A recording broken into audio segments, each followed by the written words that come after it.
Hello students, today we are going to learn acculturation. Acculturation refers to cultural and psychological changes resulting from contact with other cultures. Whenever acculturation occurs, it requires relearning of norms, values, dispositions, and patterns of behavior. Changes due to acculturation may be examined at subjective and objective level. At the subjective level, changes are often reflected in people's attitudes towards change. They are referred to as acculturation attitudes. Integration.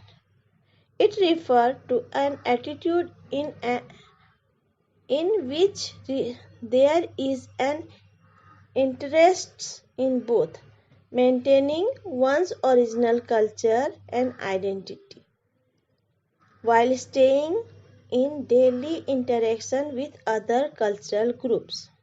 There is some degree of cultural integrity maintained with interacting with other cultural groups. Okay? Assimilation.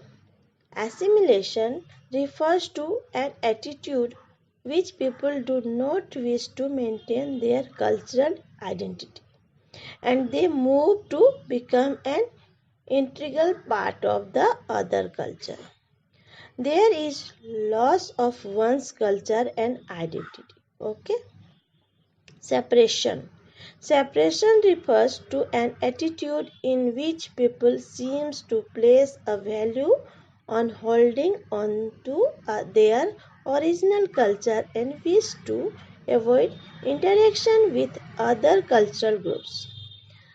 People often tend to glorify their cultural identity. Then we see marginalization.